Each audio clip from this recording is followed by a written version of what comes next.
Reed, this is that guy who years ago masqueraded as me. Remember? He caught up with me when I was real down. I was feeling less a man and more a monster. Today on the Comic Book Report, Fantastic Four Full Circle. Stick around and check it out.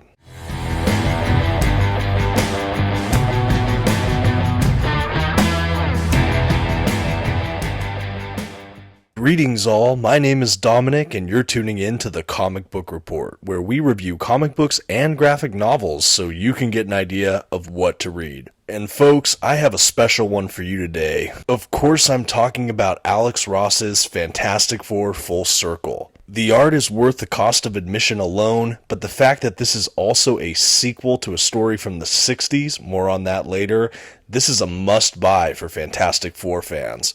So how about we go ahead and get started with today's review. First, some quick facts about today's collection. The volume was written and illustrated by Alex Ross. The volume itself was published by Marvel Comics in conjunction with Abrams ComicArts. This book was published in 2022. The volume itself collects Fantastic Four Full Circle, and finally this oversized hardcover collection comes in at 64 pages. At this time, I'd like to issue a brief spoiler warning. I will be flipping through the contents of today's collection, as well as commenting on plot points throughout. You've been advised. Okay, and here's our first look at Fantastic Four Full Circle. You might notice that this volume is in fact oversized, but it's kind of a square book as opposed to a more rectangular-sized, oversized hardcover. It's actually fairly close in size to the DC Comics Harleen, which I reviewed on this channel a few months ago. At any rate, from the exteriors of this book alone, you can probably tell that this is absolutely an art piece. If you're unfamiliar with Alex Ross's work, he's primarily a painter, especially with the comic book medium. He's done things like Kingdom Come, Marvels, more than a handful of exceptional cover art, and of course more works than that, but those are some of my favorites. As you can see here, I'm going ahead and giving you a look at the dust jacket. This thing is exceptional as well. It folds out a few times and just has some iconic imagery of the Fantastic Four, some fun little blurbs there. Very, very fun, fully fold-outable cover. Very, very sleek.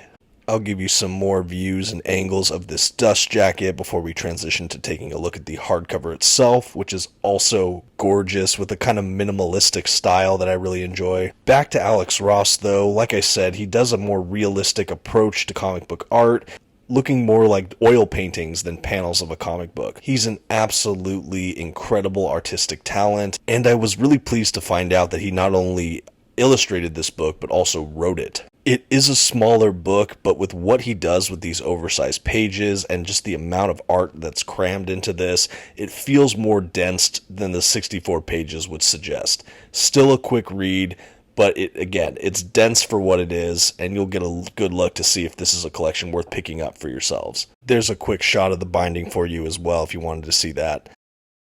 Okay, and without further ado, it's time to get into the collection proper. Like I said, this is only a 64-page book, so to pad out this video and also to give you a fuller scope of the storyline, after I review Full Circle, I'll actually throw in a quick look at the Fantastic Four issue 51, the classic This Man, This Monster storyline from the 60s.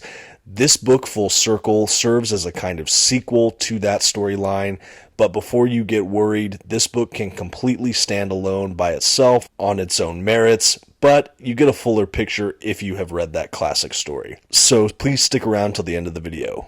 Okay, as far as what Full Circle is really about, it starts off on some dreary night where the Fantastic Four are just at home in the Baxter building, and in comes this strange figure in the night. He somehow breached the security of the Baxter building and is just amongst the Fantastic Four.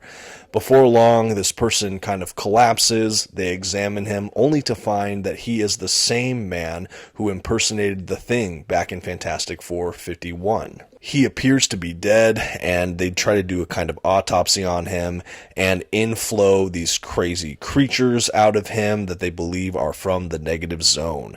This seemed to be some kind of cadaver and may or may not have even been this actual person, may have been kind of a model of him or a dummy that just contained these creatures. Very uncertain, very odd, but this mobilizes our favorite Fantastic family to go ahead and enter the negative zone to investigate what is happening here and to stop future home invasions or threats that this might pose to the family. Within the negative zone, they encounter a lot of hostile forces and finally track down this kind of unnamed figure from Fantastic Four 51.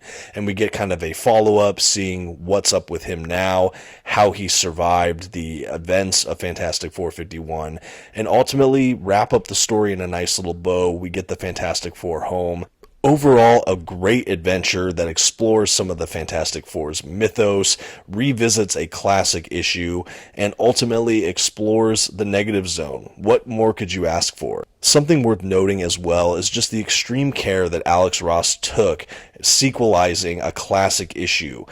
His art style as well has never looked quite like this, at least as far as I'm concerned. It really is Alex Ross channeling Jack Kirby's classic style. Because of that, this book has a kind of timeless feel. I think the fact that this was also primarily set in the negative zone let Alex Ross go off the rails with his creativity in the best way possible. We have otherworldly spaces, character and creature designs, and just imaginative science fiction fantasy at its fullest. And while I certainly could have read on and on, I also never felt rushed in this short collection. As I mentioned, it's absolutely dense and rich in vibrancy and detail. I found myself poring over each and every page, and already I'm eager to give this a reread. I don't want to tout this as a modern classic, but wow, is it not very close? And who knows, it might achieve that status before long. This was a Fantastic Four reading experience unlike I've ever had. And personally, as someone who's revisiting the Silver Age of Fantastic Four, this sequel is incredible. I love how much it seems to slot right into that era, while also feeling very contemporary. I don't know how Alex Ross managed to achieve this, but it just works. And now that we're already reaching the end of today's collection, I'm going to begin to transition to Fantastic Four issue 51, This Man, This Monster. I have this issue collected in the Fantastic Four Omnibus Volume 2, and I just want to note that this issue was released in 1966. So let's go ahead and jump over to This Man, This Monster. And there is the omnibus itself. We'll go ahead and take a look at this issue. Like I said, the issue itself sets up the initial conflict between these characters. We have this nameless figure seducing the Thing and using this piece of technology to effectively turn himself into the Thing and the Thing back into Benjamin Grimm. This man masquerading as the Thing is trying to take down Reed Richards, which he almost accomplishes as Reed discovers and enters into the negative zone for the first time within the pages of this particular issue. In the climax of this classic issue, we have the man who's now masquerading as the Thing actually being inspired by the Thing and the Fantastic Four as a whole, who, when Reed gets trapped into the negative zone, he actually sacrifices his life to throw Reed back to safety before losing himself in the negative zone, presumed dead. That is, until Full Circle. And I have to say, this issue really holds up as an absolute classic, and it adds layers to this already great modern work from Alex Ross.